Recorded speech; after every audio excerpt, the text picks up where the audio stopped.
Andrés A.D. Ladino presenta Anclas de la Verdad con el pastor Daniel Escarone, con la serie El Dios que adoramos. Saludos y bienvenidos nuevamente a la serie Anclas de la Verdad. Gracias por estar con nosotros. Le habla a su amigo hermano John Dinsey. Para mí es un placer estar con ustedes nuevamente, pero para mí también es un placer presentarle al orador durante esta serie, el pastor Daniel Escarone. El pastor Daniel Escarone es un autor y también profesor de teología que ha servido en diferentes campos, incluyendo lo que es Colombia y Costa Rica. También ha servido en Argentina y también Uruguay.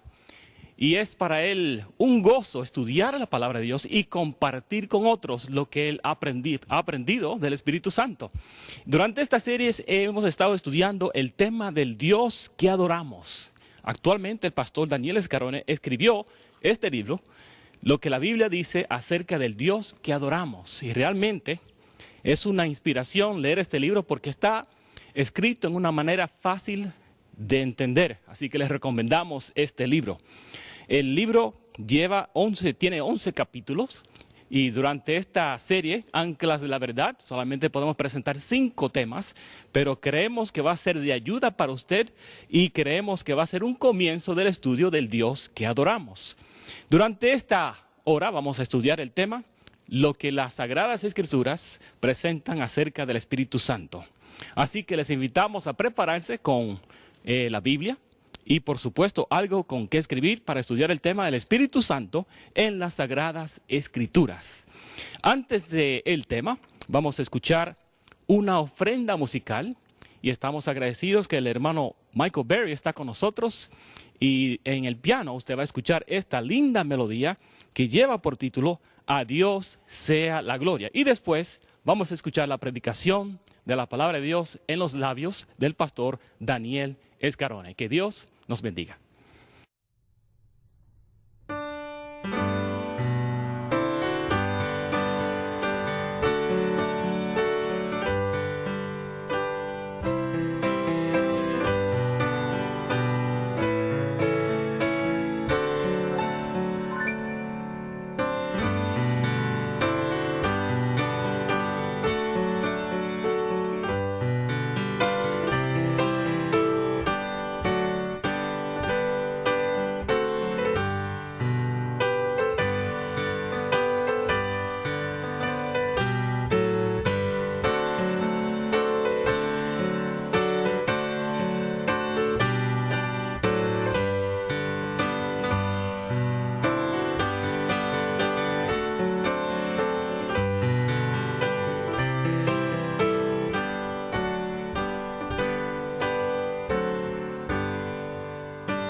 Muchas gracias, Michael. Hemos escuchado A Dios demos gloria.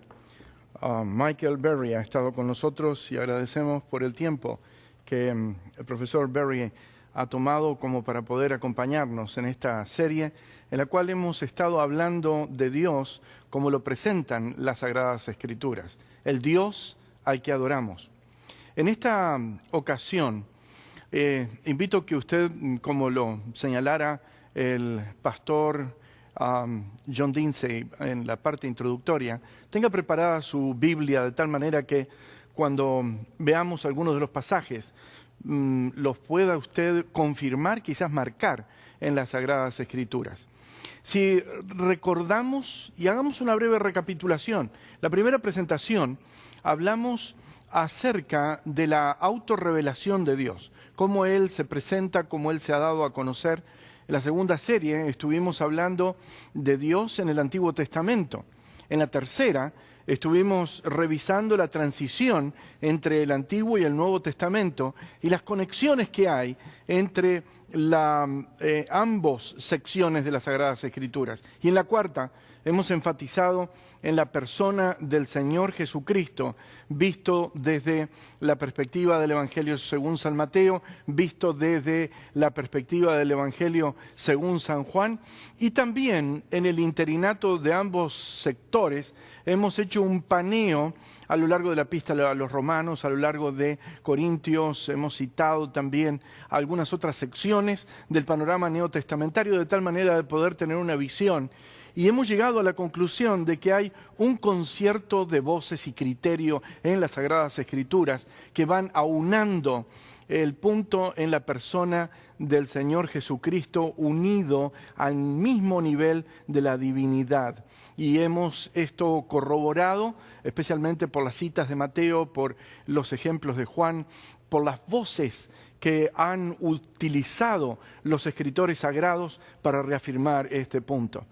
Ahora vamos a analizar un personaje del nivel divino que ha sido cuestionado recientemente, lamentablemente cuestionado. Y quiero decirles que debemos hacerlo con reverencia, porque vamos a hablar del Señor, vamos a hablar de Dios y vamos a hablar del Espíritu Santo. Y este es un aspecto que lo debemos hacer con ungimiento, lo debemos hacer con humildad en nuestros corazones y debemos acercarnos a las Sagradas Escrituras para buscar en la Biblia qué es lo que dice la Sagrada Escritura acerca de la tercera persona de la deidad, como lo plantea el apóstol Pablo en Colosenses 2, 8 y 9, y luego revisar algunos aspectos primordiales de su relación con nosotros en este tiempo. Vamos a inclinar nuestros rostros y vamos a orar pidiendo la presencia del Señor en este momento aquí, en este encuentro que estamos teniendo nosotros y también aquí en 3ABN Latino con nuestros televidentes. Oremos. Padre y Dios nuestro, vamos a abrir tu palabra y vamos a referirnos a tu persona. Venimos con humildad delante de nuestros corazones, pidiéndote que tú nos guíes, que tú seas compasivo con nosotros, que seas misericordioso con nosotros y que tú nos guíes a toda verdad como tú lo expresas en las Sagradas Escrituras. Amén. Cuando abrimos nuestra Biblia, desde el principio, vamos a encontrar que la persona del Espíritu Santo aparece prácticamente en el primer capítulo de las Sagradas Escrituras. Y cuando vamos al libro del Génesis, en el capítulo 1, versículo 1 y 2, la Biblia dice, en el principio creó Dios los cielos y la tierra. Y dice luego, y la tierra estaba desordenada y vacía, y las tinieblas estaban sobre la faz del abismo. Pero presten atención. Y ahora dice, y el Espíritu de Dios se movía sobre la faz de las aguas. Este texto nos está diciendo algo, y este texto nos está presentando algo. No existía el hombre, no hay evidencia de que esta actividad haya sido desarrollada por seres angelicales. Por lo tanto, una pauta que quiero darles desde el principio es que toda vez que las Sagradas Escrituras, Antiguo y Nuevo Testamento, hacen referencia a la persona del Espíritu Santo, ustedes van a encontrar algo distintivo, algo especial. El Espíritu Santo está presentado en un nivel metahumano, es decir, superior al nivel humano. Está presentado en un nivel y en una jerarquía metaangelical, es decir, superior a los ángeles. Y está prácticamente igualado al sector divino. Este es un punto muy, muy importante. Y cuando vamos a Antiguo y Nuevo Testamento, nos vamos a encontrar que el Espíritu Santo aparece distinguido por varias palabras especiales. El Neuma Hagion en el Nuevo Testamento es el Espíritu Santo, aparece unas 88 veces, y el Rohaj Kodesh, definidamente el Espíritu Santo es la significación que encontramos en el Antiguo Testamento y aparece en varias ocasiones. En esta ocasión nos vamos a preguntar, ¿es el Espíritu Santo una persona? ¿Es el Espíritu Santo una persona divina? ¿Qué es lo que dicen las Sagradas Escrituras? De hecho, hay un punto que vale la pena que usted se pregunte, porque si es usted un cristiano y es un creyente que ha sido bautizado, cuando usted va al Evangelio según San Mateo en el capítulo 28, el versículo 19, el Señor Jesús, cuando manda a los discípulos a hacer discípulos a todas las naciones, a informarles acerca de la nueva buena del Evangelio de salvación, los invita a ser bautizados y les dice, por tanto, id, haced discípulos a todas las naciones, bautizándolos en el nombre del Padre, en el nombre del Hijo y en el nombre del Espíritu Santo. En el nombre del Padre, del Hijo y del Espíritu Santo. Observen, el Padre es bien claro quién es. Ya lo presentamos, ya hablamos acerca de esto.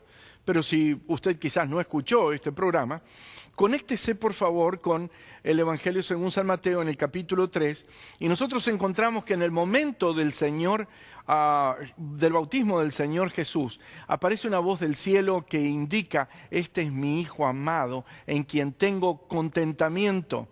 Y luego aparece también la presencia del Espíritu Santo junto al Señor en las aguas bautismales del Jordán. De hecho, este punto a nosotros nos está diciendo algo.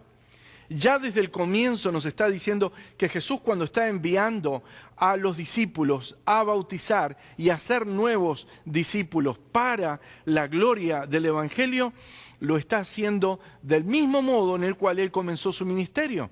Porque las tres personas divinas estaban allí, conjugando su presencia, la voz del Padre del cielo, la presencia del Espíritu Santo y el Señor Jesucristo. Básicamente aquí la pregunta será, ¿en nombre de quién nos hemos bautizado? Porque el nombre del Espíritu Santo, vean ustedes, es un nombre y dice en el nombre del Padre, el Hijo y el Espíritu Santo. Es decir, el nombre del Espíritu Santo es inclusivo del nombre divino bautismal.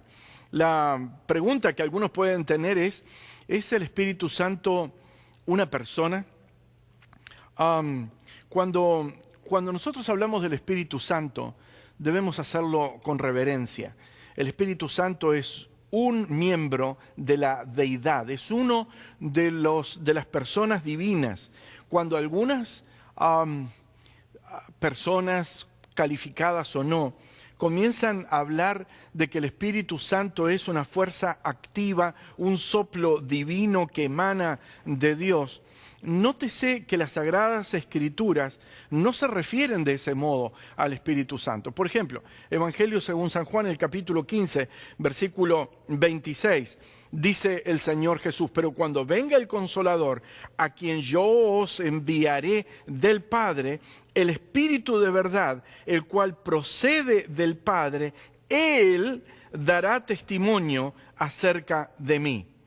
Él dará testimonio acerca de mí. Las emanaciones supuestamente divinas, de las cuales no tenemos evidencia en las Sagradas Escrituras, no se podrían describir con pronombres personales como él o ella. Vocablo original, en este caso, ekeinos, es el vocablo singular masculino destinado a persona. Al Espíritu Santo no se lo describe con un lo en español, sino con un él. Y por lo tanto aquí el hecho de que las Escrituras empleen el pronombre personal ekeinos, él, es una fuerte evidencia del texto gramatical original griego de que el Espíritu Santo es una persona, no una emanación o una cosa. Las Escrituras atribuyen características de personas al Espíritu Santo y este es un aspecto en el cual muchos han reparado. Vean ustedes, el Espíritu Santo, dice la Biblia, tiene una mente. Vea lo que dice Romanos 8, versículo 27. Mas el que escudriña los corazones sabe cuál es la intención del Espíritu, porque conforme a la voluntad de Dios, intercede por los santos. Es decir, aquí hay raciocinio de parte de esta persona divina. El segundo punto, el Espíritu Santo tiene voluntad personal o individual. El Espíritu Santo no permitió, por ejemplo, que Pablo y Silas y Timoteo entraran en Bitinia. Vayan ustedes a ver eso en el libro de Hechos, capítulo 16, los versículos 7 y 8, y van a corroborar ese aspecto.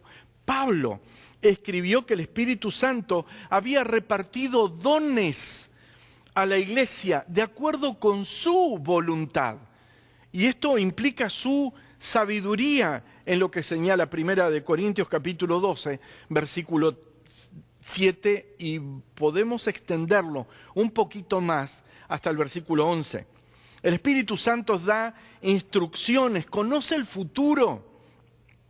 La Biblia dice lo siguiente, pero el Espíritu dice claramente que en los postreros tiempos algunos apostatarán de la fe escuchando a espíritus engañadores y a doctrinas de demonios, dice el apóstol Pablo en primera epístola de Timoteo, capítulo 4, versículo 1.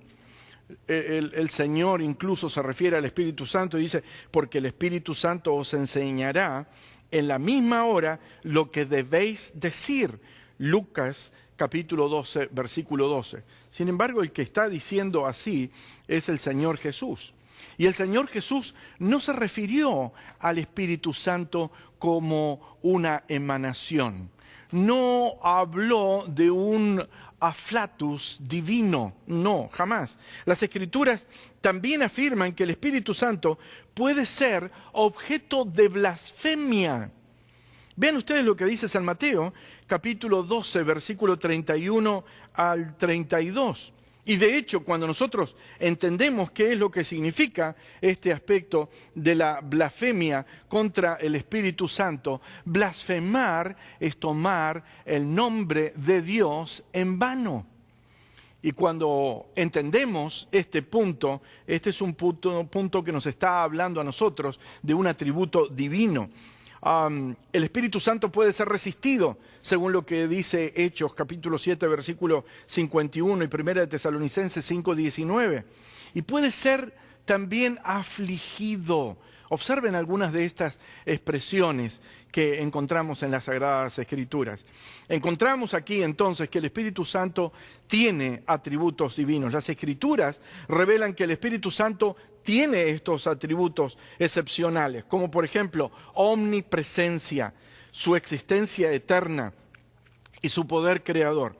Cuando usted va al libro Hechos de los Apóstoles, cuando dictaba la materia Hechos de los Apóstoles, llegué a compenetrarme del estudio de dicho libro. Desde mi punto de vista, es un libro extraordinario, el libro de Hechos de los Apóstoles. Porque en él nosotros encontramos dinámica, encontramos momentos de tensión para la iglesia cristiana primitiva.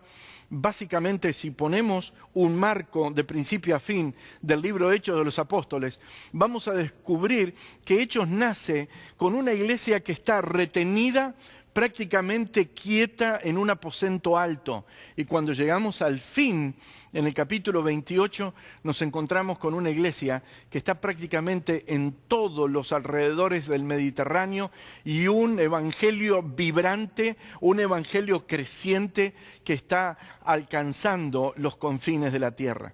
Vean ustedes este punto. Cuando van a Hechos el capítulo 1, el versículo 8, básicamente allí las Sagradas Escrituras dicen y voy a leer de la revisión disponible, es decir, Valera revisada 1960, dice lo siguiente: pero recibiréis poder cuando haya venido sobre vosotros el Espíritu Santo y me seréis testigos en Jerusalén, en toda Judea, en Samaria y hasta lo último de la tierra. Observen este punto. Cuando llega el Espíritu Santo, no es que comienzan las personas a temblar, no es que las personas comienzan a hablar en lenguas o algo por el estilo. El Señor Jesús es el hablante. Y Él está anunciando la tarea. Y no está diciendo que eso es lo que va a ocurrir cuando llegue el Espíritu Santo. Cuando llega el Espíritu Santo, lo que se inicia es una obra de evangelización mundial. Y vean que esa obra dice que va a dar poder, va a capacitar, de tal manera que se puedan ser testigos hábiles, aptos, de tal manera que dicho testimonio alcance a toda la zona que no ha sido evangelizada. Y vean ustedes el objeto: Jerusalén, Judea, Samaria, y dice hasta lo último de la tierra. Ahora bien, cuando usted va al libro de Hechos, usted descubre algo interesante. Si usted ve los primeros 8 capítulos, descubre que los discípulos van dando testimonio en toda la zona de Jerusalén y Judea. Entre los capítulos 8 y el capítulo 13, encuentra usted algo inaudito hasta ese momento. Discípulos judíos, de antecedente judío, están en Samaria y están testificando. Y si usted recuerda y abre el Evangelio de Juan en el capítulo 4, una mujer, posiblemente con un antecedente que no fuera el más honorífico en las causas morales, fue la que dio testimonio del Mesías y hizo venir ella a toda prácticamente la población de ese lugar a escuchar la palabra del Señor Jesús. Un judío hablándole a samaritanos.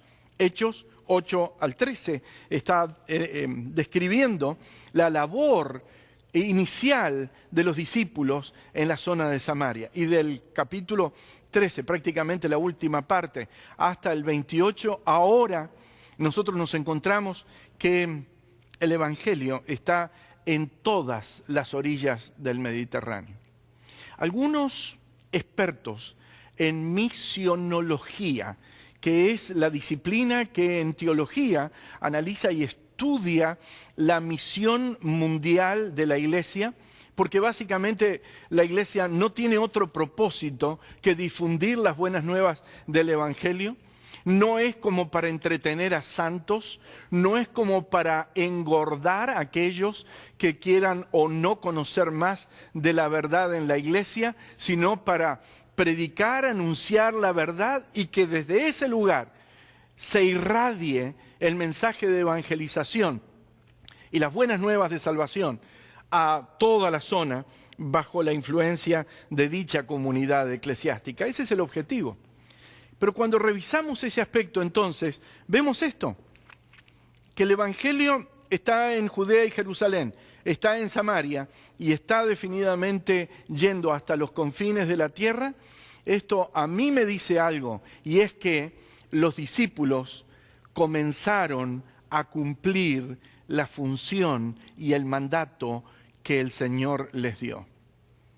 Está en nosotros, está donde quiera que tengamos una comunidad cristiana, que tengamos la responsabilidad de tomar esa bandera y antorcha y seguir y avanzar hasta los confines de la tierra, como dice el texto. De hecho, revisando este punto, una de las características que les dije alguna vez a ese grupo de personas que tomó esta materia, Hechos de los Apóstoles, con este servidor, ¿saben? Mencioné, en realidad Hechos no tiene un nombre. El nombre se lo produjo o se lo dio la comunidad cristiana y le llamó Hechos de los Apóstoles porque mayoritariamente la figura de Pedro al principio, convirtiendo a 5 y 8 mil personas en sus discursos, y luego el apóstol Pablo, extendiéndose a todas las comunidades, organizándolas, iniciándolas en las etapas de sinagoga y luego de iglesia, es lo que describen. Pero en realidad, quien está detrás de ellos, quien está inspirándolos, quien les está hablando, quien los está dirigiendo, ese es el Espíritu Santo.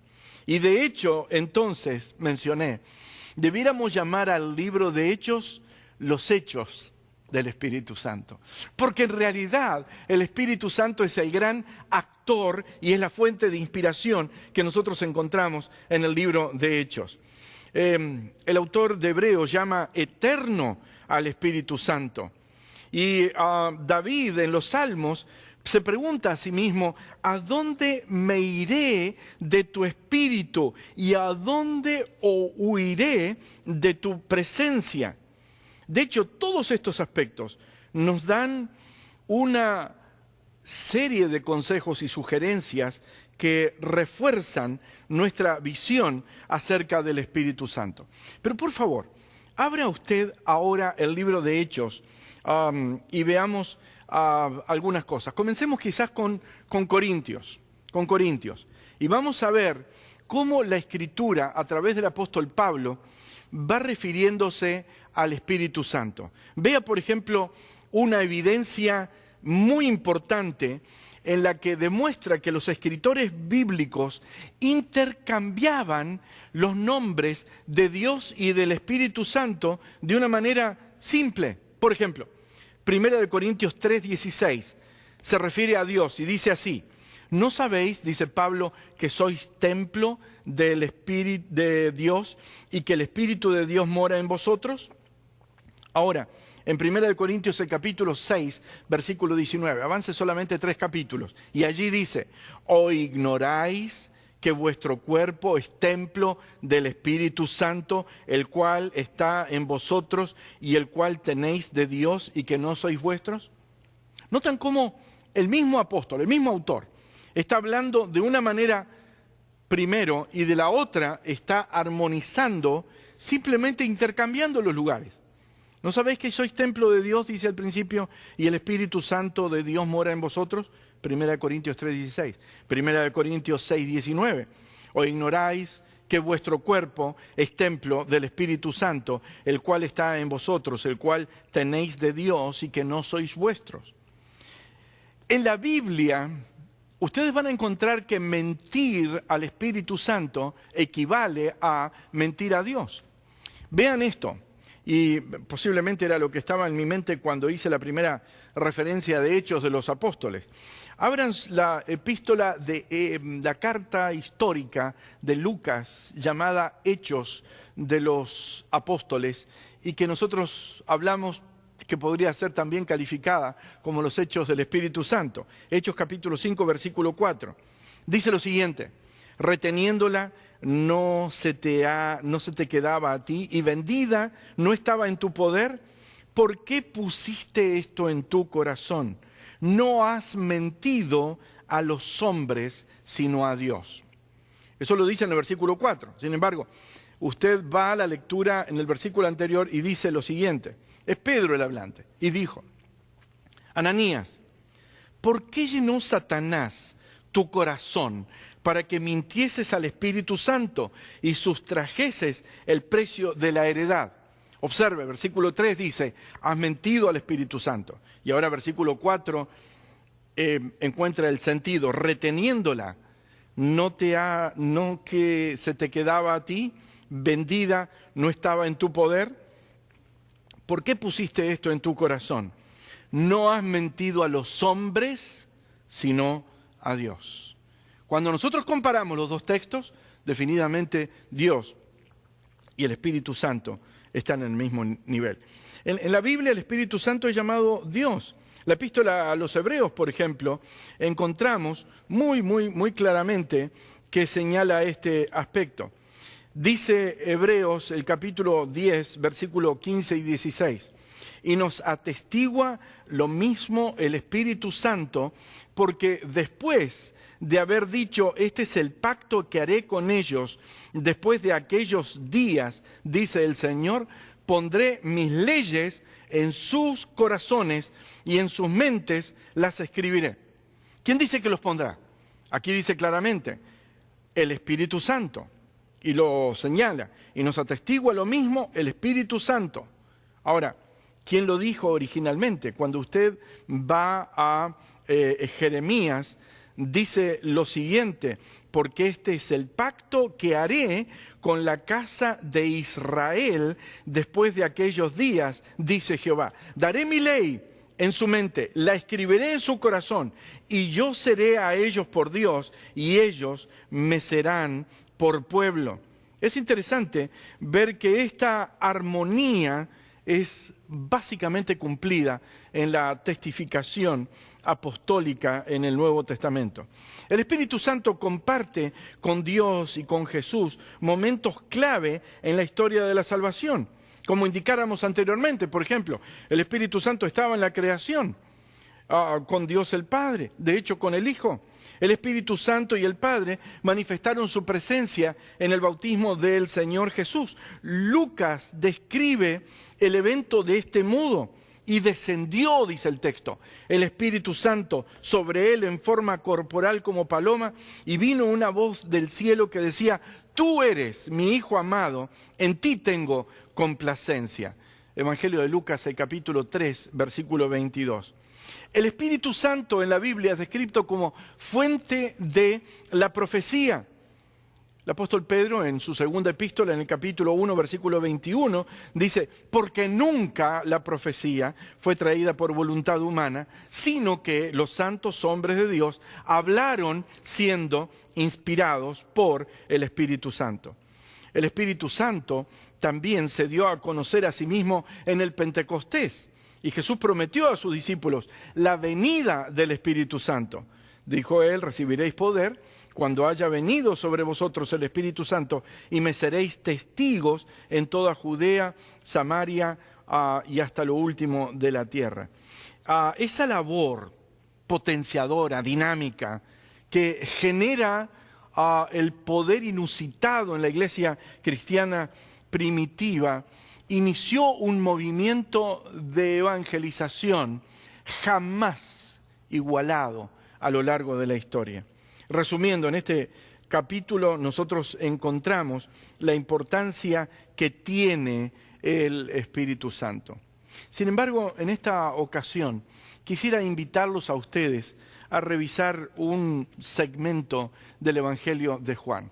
Y les recomiendo que luego que termine el programa ustedes lean San Juan, capítulo 14, capítulo 15 y el 16, y revisen las citas y referencias que el mismo Señor Jesús va dando a los discípulos. Y entiendan ahora esto que va a pasar. San Juan, el capítulo 14, es uno de los capítulos más extraordinarios que nosotros encontramos en las Sagradas Escrituras. Es un momento de prefiguración de acontecimientos. Es un momento de anticipación de lo que ha de venir. Es un momento dramático, especial. Los discípulos, no mucho después, estarán bajo un shock emocional visible que los impactará como nunca antes. Aquel que había sido su rabí, aquel que había sido el maestro de Helios, aquel que había sido el conductor espiritual, habría de morir en una cruz en el Calvario, y ellos, sus discípulos, lo habrían de ver así. Ese sería un impacto. Jesús trata entonces en el Evangelio de Juan, en el capítulo 14, de prepararlos para ese acontecimiento, de darles esperanza, para que la esperanza en sus corazones mengüe el impacto que habría de tener la crucifixión. Y de hecho, les dice, no se turbe vuestro corazón. ¿Creéis en Dios? Creed también en mí. Versículo 2, capítulo 14. En la casa de mi Padre muchas moradas hay. Si así no fuera, yo os lo hubiera dicho, voy pues a preparar lugar para vosotros.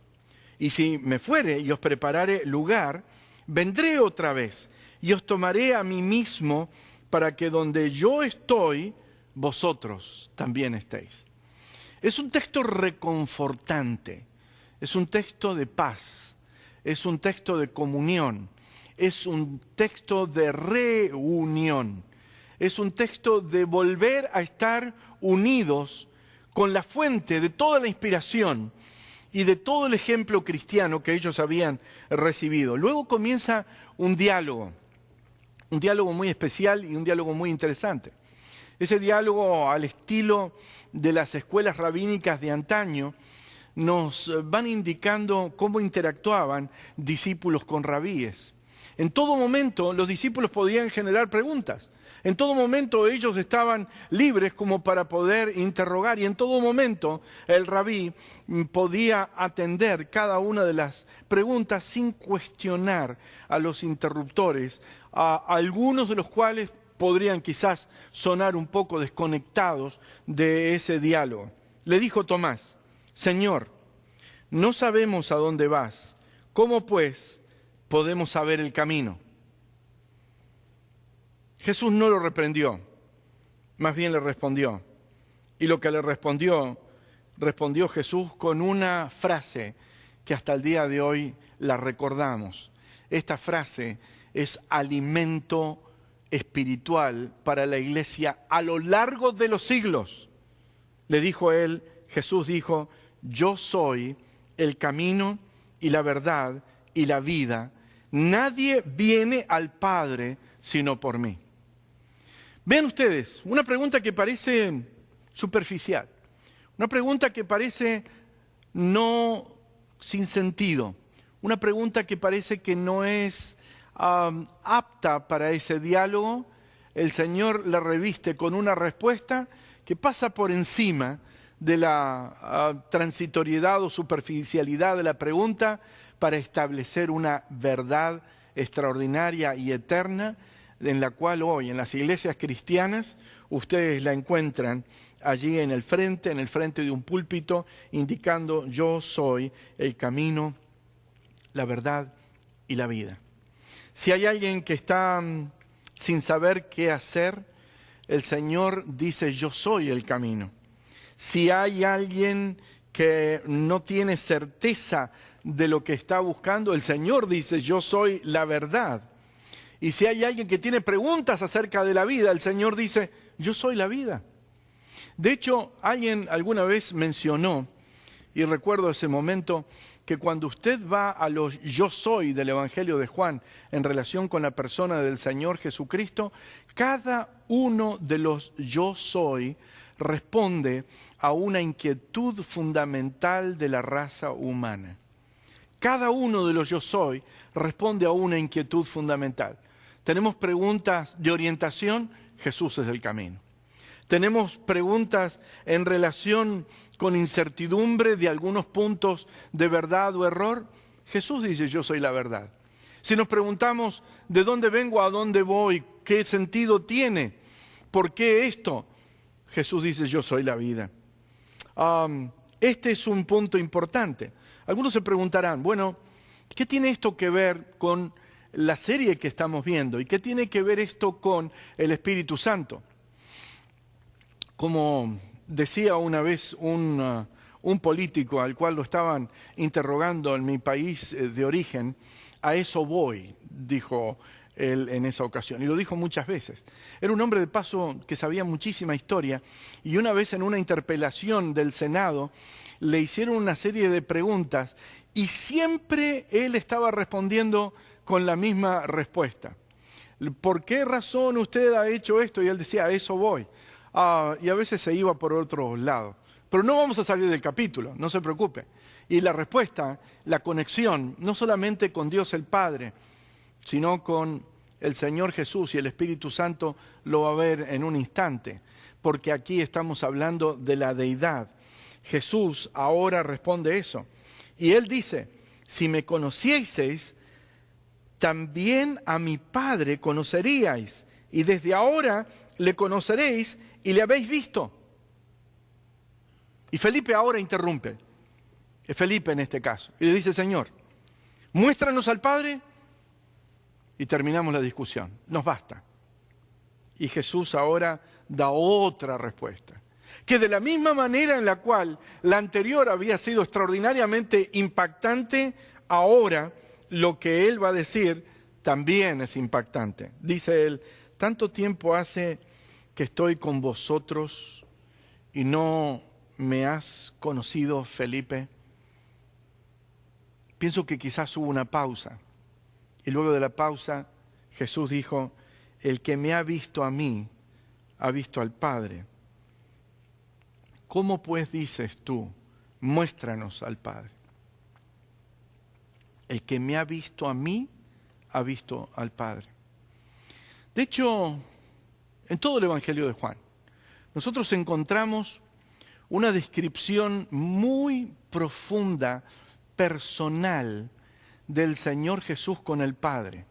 Ese vínculo de Jesús con el Padre lo vemos en la oración sacerdotal, cuando Él habla de la gloria que disfrutó de estar junto al Padre con aquella gloria, la intimacidad que nosotros encontramos en la relación de Jesús con el Padre está claramente vista aquí. Y de hecho, ahora nosotros nos encontramos con que el texto va avanzando. Pero está avanzando hacia un punto crucial. Recuerden lo que comenzamos, o el punto en el cual comenzamos. Comenzando dijimos que Jesús está anticipando su partida. Jesús está diciéndoles que Él no iba a estar más. No llegó aún, pero el diálogo va encarándose, pero siempre el Señor va dirigiéndolo en ese sentido. Dice el Señor ahora, tanto tiempo hace que estoy con vosotros, no me has conocido, Felipe. El que me ha visto a mí, ha visto al Padre. ¿Cómo pues dice, muéstranos al Padre? ¿No crees que yo soy en el Padre y el Padre en mí? Las palabras que yo os hablo, no las hablo por mi cuenta, sino que el Padre que mora en mí, Él hace las obras. Creedme, yo soy en el Padre y el Padre en mí. De otra manera, creedme por las mismas obras. Este es un concepto que nosotros vamos a encontrar reafirmado en la oración sacerdotal luego, en el cual Jesús, en el capítulo 17, elabora posiblemente de una manera más clara, cuando dice, mas no ruego solamente por estos, sino también por los que han de creer en mí por la palabra de ellos, para que todos sean uno, como tú, oh Padre, en mí y yo en ti, que también ellos sean uno en nosotros, para que el mundo crea que tú me enviaste. Y ahora señala uno de los puntos que estábamos señalando, la gloria que me diste les he dado, para que sean uno, así como nosotros somos uno. Yo en ellos, tú en mí, para que sean perfectos en unidad, para que el mundo conozca que tú me enviaste. De hecho, aquí hay un aspecto que vale la pena entender. Jesús está diciendo en estos versículos que la íntima relación que Él tiene con el Padre es un testimonio para otros. Es el testimonio dirigido en este caso a los discípulos. Y la unidad que los discípulos en enseñanza, en práctica, en doctrina, están teniendo dentro de la intimidad de la iglesia, ha de ser un testimonio para la comunidad de aquellos que no están en la eclesía aún. Y ese testimonio de unidad ha de perpetuarse cuando ellos estén unidos y en sintonía, discípulos y el cielo. Y está llegando, se está acercando aquí a un punto crítico que nosotros encontramos que Él va a apuntar allí. Vean lo que dice, de cierto os digo, el que en mí cree las obras que yo hago, Él las hará también, y aún mayores hará, porque yo voy al Padre, y todo lo que pidiereis al Padre en mi nombre, lo haré, para que el Padre sea glorificado en el Hijo. Si algo pidiereis en mi nombre, yo lo haré. Si me amáis, guardad mis mandamientos. Y dice ahora, y yo rogaré al Padre, y Él os dará otro consolador para que esté con vosotros para siempre. El Espíritu de verdad, el cual el mundo no puede recibir porque no le ve ni le conoce, pero vosotros le conocéis, porque mora con vosotros y estará con vosotros. Este aspecto es muy interesante. Aquí está hablando de otro consolador y se está refiriendo a la persona del Espíritu Santo. Y lo está poniendo prácticamente en el mismo nivel de su persona. Piensen, si Jesús es una persona, no estaría legándole a los discípulos un ser que no estuviera en el mismo nivel que Jesús. Cuando dice a los Paráclito, ese es el otro ser de la divinidad que habría de estar con ellos. Ese es el sentido que tiene. Pero este texto nos dice varias cosas. Y este texto es eminentemente trinitario. Nos está presentando la plenitud de la deidad de una manera clara y cómo el Señor lo estaba presentando a los discípulos. Allí ya no hay más preguntas. El Señor les está diciendo, yo que estoy con ustedes, que ustedes me ven, rogaré al Padre, el Padre no soy yo no soy el Padre puede morar en mí a través del diálogo y la intimidad que tenemos, pero no soy la persona del Padre. Yo he de rogar al Padre y Él os dará otro a los Parácletos, es la palabra que utiliza, o las palabras que se utilizan en el original, otro consolador para que esté con vosotros para siempre. Y esto está diciendo ahora, Él, el Consolador, el Espíritu Santo, no es el Padre y tampoco Él soy yo. Aquí encontramos cómo la triunidad, la divina, opera en esta relación. Y de una manera extraordinaria, el Señor Jesús le está dejando el legado a ellos diciéndole, no os dejaré huérfanos. No os dejaré huérfanos. Esto indica que definitivamente se está trabajando en armonía. No os dejaré huérfanos. Vendré a vosotros. Esto indica que de la misma manera que cuando el Espíritu Santo venga, el mismo Señor Jesús habría de estar con ellos.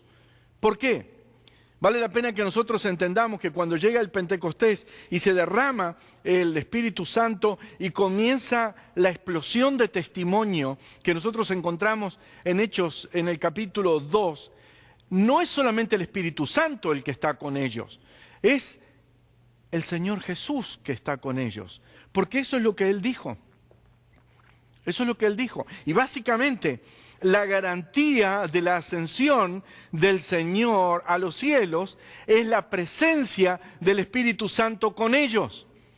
El Espíritu Santo y lo que comienza a producirse en Hechos de los Apóstoles en el capítulo 2 es la seguridad, es la certeza de que el Señor ahora está en los cielos, cuentan con la presencia del Espíritu Santo y se produce esa expansión extraordinaria de testificación, de testimonio, de vitalidad en la iglesia cristiana primitiva, y los hombres y mujeres de la iglesia cristiana salen a dar testimonio a la comunidad porque están convencidos de que todo lo que ha ocurrido es la maravillosa gracia de Dios de salvación que está envolviendo a la iglesia, uniéndola en un mensaje para dar testimonio a todo el mundo.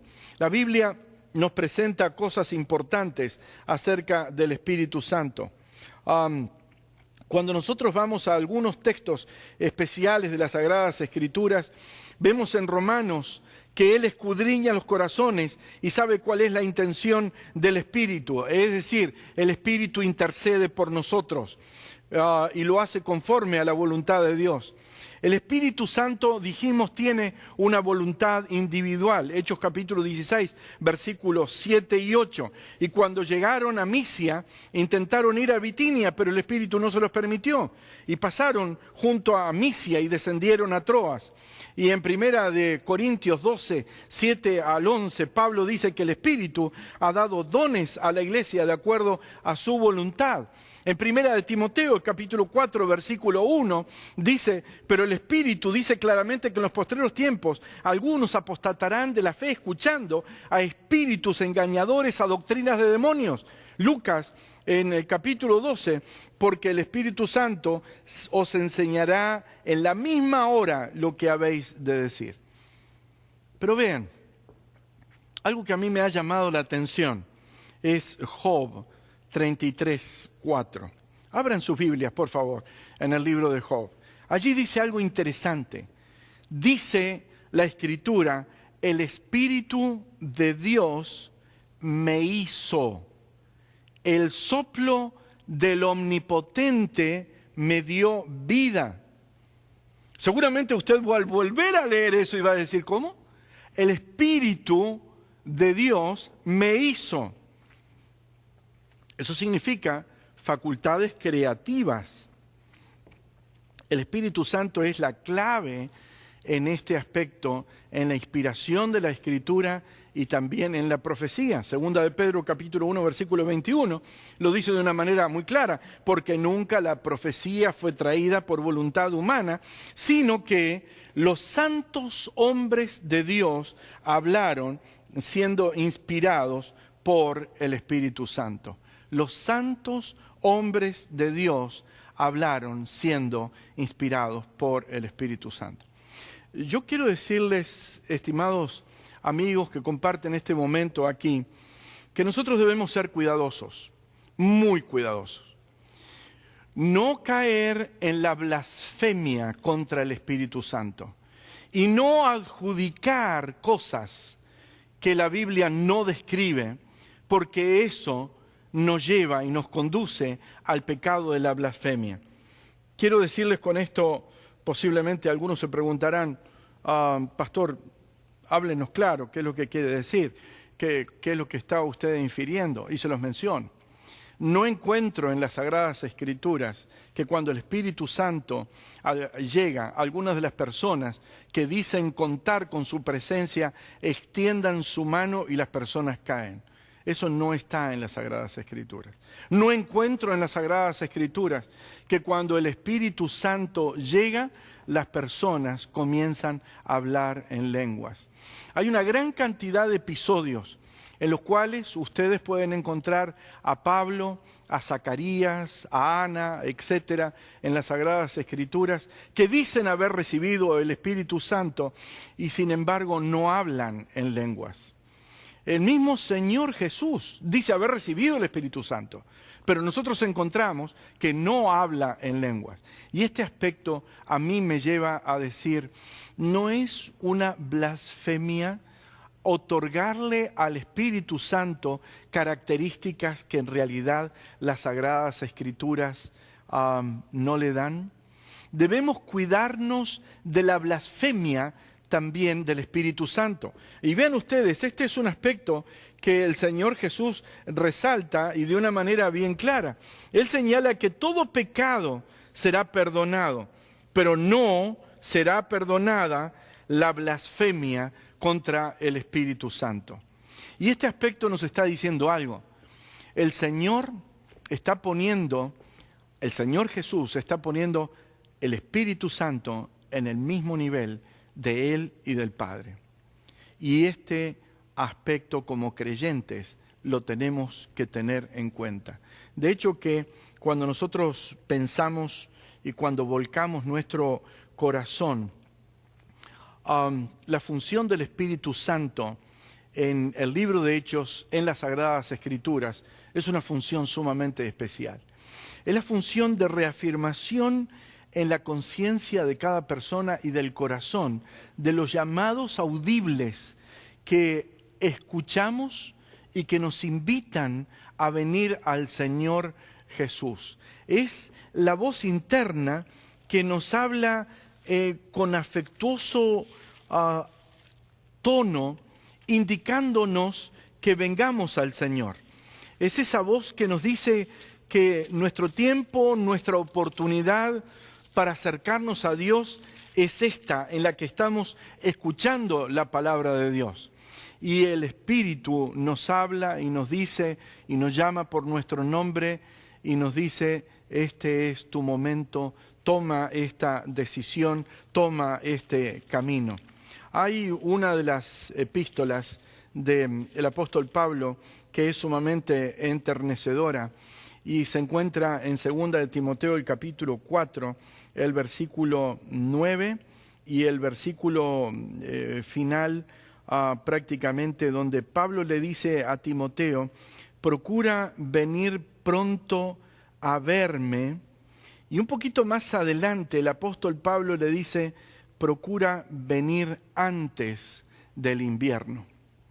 Si Timoteo, escuchando ese apelativo de parte del apóstol Pablo, hubiera quedado en el lugar donde él estaba y no hubiera accedido a recoger los pergaminos que Pablo le pide en esta carta, a recoger su capote, llevárselos hasta Roma, la prisión mamertina donde él se encontraba, seguramente toda esa apelación hubiera quedado en vano.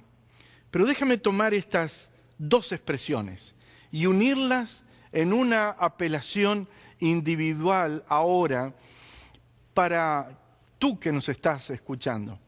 Si aún no has tomado una decisión, este es el momento de poner un ancla de la verdad en tu vida personal. El apóstol dice: procura venir pronto a verme, procura venir antes del invierno. Hay ocasiones en nuestra vida espiritual en la que nosotros tenemos la oportunidad de acercarnos al Señor. Y el Señor nos habla, el Señor nos llama y el Señor nos invita a unirnos a Él, a unirnos a su verdad, a unirnos a su pueblo. Pero esa voz se repite quizás una otra vez, pero no muchas veces más. Y esa voz nos está indicando que el tiempo de nuestra oportunidad a veces puede ser limitado. Está limitado por la vida, está limitado por nuestra situación y condición. Pero si escuchas hoy su voz, la Biblia dice: no endurezcáis vuestros corazones. Si has llegado al conocimiento de la verdad, si algo te ha movido en esta ocasión a acercarte más a Dios, si algo te ha movido a entregarte al Señor por medio del bautismo, este es tu momento de decisión.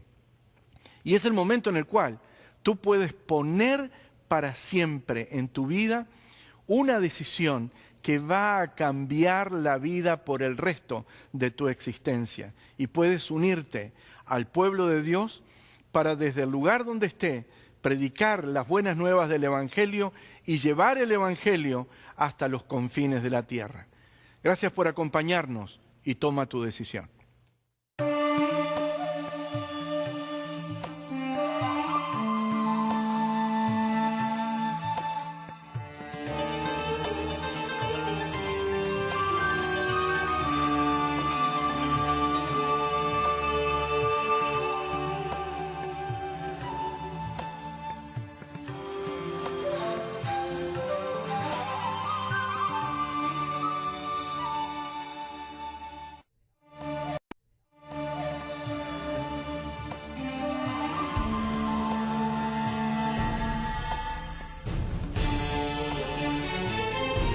Tres ADN Latino presenta Anclas de la Verdad con el pastor Daniel Escarone, con la serie El Dios que adoramos. Saludos y bienvenidos nuevamente a la serie Anclas de la Verdad. Gracias por estar con nosotros. Le habla a su amigo hermano John Dinsey. Para mí es un placer estar con ustedes nuevamente, pero para mí también es un placer presentarle al orador durante esta serie, el pastor Daniel Escarone. El pastor Daniel Escarone es un autor y también profesor de teología que ha servido en diferentes campos, incluyendo lo que es Colombia y Costa Rica. También ha servido en Argentina y también Uruguay. y es para él un gozo estudiar la palabra de Dios y compartir con otros lo que él ha aprendido del Espíritu Santo. Durante esta serie hemos estado estudiando el tema del Dios que adoramos. Actualmente el pastor Daniel Escarone escribió este libro, lo que la Biblia dice acerca del Dios que adoramos. Y realmente es una inspiración leer este libro porque está escrito en una manera fácil de entender. Así que les recomendamos este libro.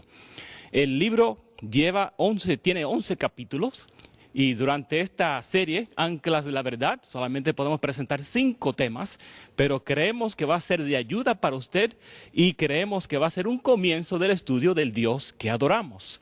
Durante esta hora vamos a estudiar el tema, lo que las Sagradas Escrituras presentan acerca del Espíritu Santo. Así que les invitamos a prepararse con la Biblia y por supuesto algo con qué escribir para estudiar el tema del Espíritu Santo en las Sagradas Escrituras. Antes del tema vamos a escuchar una ofrenda musical y estamos agradecidos que el hermano Michael Berry está con nosotros y en el piano usted va a escuchar esta linda melodía que lleva por título A Dios sea la gloria. Y después vamos a escuchar la predicación de la palabra de Dios en los labios del pastor Daniel Escarone. Que Dios nos bendiga.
Muchas gracias, Michael. Hemos escuchado A Dios demos gloria. Michael Berry ha estado con nosotros y agradecemos por el tiempo que el profesor Berry ha tomado como para poder acompañarnos en esta serie en la cual hemos estado hablando de Dios como lo presentan las Sagradas Escrituras, el Dios al que adoramos. En esta ocasión, invito que usted, como lo señalara el pastor John Dinsey en la parte introductoria, tenga preparada su Biblia de tal manera que cuando veamos algunos de los pasajes, los pueda usted confirmar, quizás marcar en las Sagradas Escrituras. Si recordamos y hagamos una breve recapitulación, la primera presentación hablamos acerca de la autorrevelación de Dios, cómo Él se presenta, cómo Él se ha dado a conocer. En la segunda serie estuvimos hablando de Dios en el Antiguo Testamento. En la tercera estuvimos revisando la transición entre el Antiguo y el Nuevo Testamento y las conexiones que hay entre ambos secciones de las Sagradas Escrituras. Y en la cuarta hemos enfatizado en la persona del Señor Jesucristo, visto desde la perspectiva del Evangelio según San Mateo, visto desde la perspectiva del Evangelio según San Juan, y también en el interinato de ambos sectores hemos hecho un paneo a lo largo de la epístola a los Romanos, a lo largo de Corintios, hemos citado también algunas otras secciones del panorama neotestamentario, de tal manera de poder tener una visión. Y hemos llegado a la conclusión de que hay un concierto de voces y criterio en las Sagradas Escrituras que van aunando el punto en la persona del Señor Jesucristo unido al mismo nivel de la divinidad. Y hemos esto corroborado, especialmente por las citas de Mateo, por los ejemplos de Juan, por las voces que han utilizado los escritores sagrados para reafirmar este punto. Ahora vamos a analizar un personaje del nivel divino que ha sido cuestionado recientemente, lamentablemente cuestionado. Y quiero decirles que debemos hacerlo con reverencia, porque vamos a hablar del Señor, vamos a hablar de Dios y vamos a hablar del Espíritu Santo. Y este es un aspecto que lo debemos hacer con ungimiento, lo debemos hacer con humildad en nuestros corazones y debemos acercarnos a las Sagradas Escrituras para buscar en la Biblia qué es lo que dice la Sagrada Escritura acerca de la tercera persona de la deidad, como lo plantea el apóstol Pablo en Colosenses 2, 8 y 9, y luego revisar algunos aspectos primordiales de su relación con nosotros en este tiempo. Vamos a inclinar nuestros rostros y vamos a orar pidiendo la presencia del Señor en este momento aquí, en este encuentro que estamos teniendo nosotros y también aquí en 3ABN Latino con nuestros televidentes. Oremos. Padre y Dios nuestro, vamos a abrir tu palabra y vamos a referirnos a tu persona. Venimos con humildad delante de nuestros corazones, pidiéndote que tú nos guíes, que tú seas compasivo con nosotros, que seas misericordioso con nosotros y que tú nos guíes a toda verdad como tú lo expresas en las Sagradas Escrituras. Amén. Cuando abrimos nuestra Biblia, desde el principio, vamos a encontrar que la persona del Espíritu Santo aparece prácticamente en el primer capítulo de las Sagradas Escrituras. Y cuando vamos al libro del Génesis, en el capítulo 1, versículo 1 y 2, la Biblia dice, en el principio creó Dios los cielos y la tierra. Y dice luego, y la tierra estaba desordenada y vacía, y las tinieblas estaban sobre la faz del abismo. Pero presten atención. Y ahora dice, y el Espíritu de Dios se movía sobre la faz de las aguas. Este texto nos está diciendo algo, y este texto nos está presentando algo. No existía el hombre, no hay evidencia de que esta actividad haya sido desarrollada por seres angelicales. Por lo tanto, una pauta que quiero darles desde el principio es que toda vez que las Sagradas Escrituras, Antiguo y Nuevo Testamento, hacen referencia a la persona del Espíritu Santo, ustedes van a encontrar algo distintivo, algo especial. El Espíritu Santo está presentado en un nivel metahumano, es decir, superior al nivel humano. Está presentado en un nivel y en una jerarquía metaangelical, es decir, superior a los ángeles. Y está prácticamente igualado al sector divino. Este es un punto muy, muy importante. Y cuando vamos a Antiguo y Nuevo Testamento, nos vamos a encontrar que el Espíritu Santo aparece distinguido por varias palabras especiales. El Neuma Hagion en el Nuevo Testamento es el Espíritu Santo, aparece unas 88 veces, y el Rohaj Kodesh, definidamente el Espíritu santo es la significación que encontramos en el Antiguo Testamento y aparece en varias ocasiones. En esta ocasión nos vamos a preguntar, ¿es el Espíritu Santo una persona? ¿Es el Espíritu Santo una persona divina? ¿Qué es lo que dicen las Sagradas Escrituras? De hecho, hay un punto que vale la pena que usted se pregunte, porque si es usted un cristiano y es un creyente que ha sido bautizado